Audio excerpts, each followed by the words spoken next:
रक्षित आज पूरे 15 दिनों बाद ऑफिशियल टूर से वापस लौटा था। आते ही सबसे पहले माँ के कमरे में गया, उनके पैर छुए और देर तक उनका हालचाल पूछता रहा।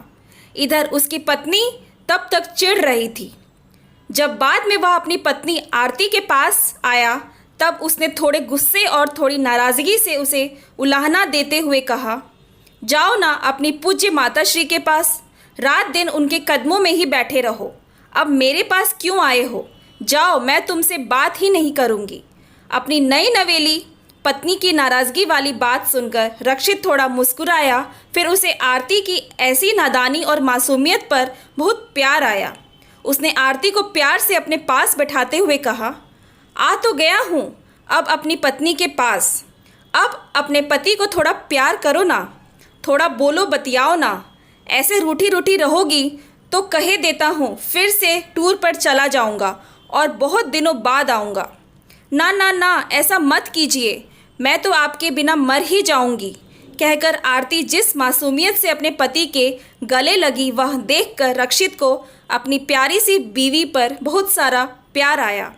कुछ देर बाद रक्षित ने आरती से चाय बनाने को कहा और माँ के पास जाकर बैठ गया।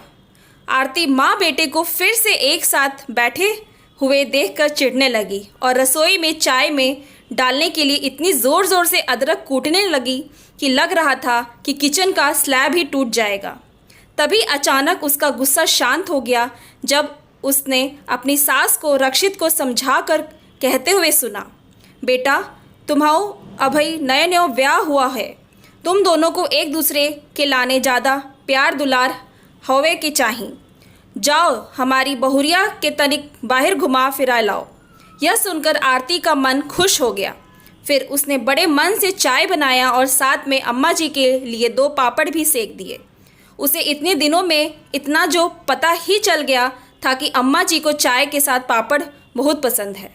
अम्मा ने भी आरती से खूब लाड जताया और उसे तैयार होकर अपने पति के साथ घूम आने को कहा। आरती रक्षित के साथ बाहर कुछ रोमांटिक पल बिताने के नाम से बहुत खुश हो गई और सास के गले लगकर उन्हें बच्चों की तरह चूमते हुए बोली, अम्मा जी, आप बहुत अच्छी हो, आप तो सास नहीं माँ की तरह लगती हो। अम्मा जी यह सुनकर गदगद हो गई और रक्षित के चेहरे पर सास बहू का ऐसा प्यार देखकर एक सुकून सा आ गया। इधर बेटा बहू दोनों घूमने गए, उधर अम्मा जी अपनी सफलता पर खुश हो रही थी कि अच्छा हुआ जो उन्होंने बहू की नाराज़गी वाली बात सुन ली थी और जान गई थी कि अभी बहू में बचपना है, इसीलिए उसे माँ बेटे का आपस का प्यार भी खटक रहा है। पर वह कोई बुरी सास नहीं बनेगी और ना ही बेटे बहू में झगड़ा होता देख खुश होगी। वह तो एक अच्छी माँ बनेगी। अपने बेटे की माँ तो वह पहले से ही है, अब अपनी बहू की भी माँ बनेगी और अपने परिवार को परस्पर प्रेम और सौहार्द से जोड़े रखेगी।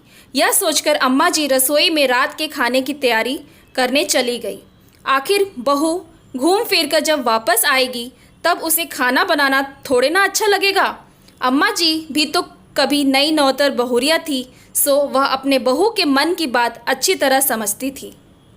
Thanks for watching. Please like and subscribe my channel.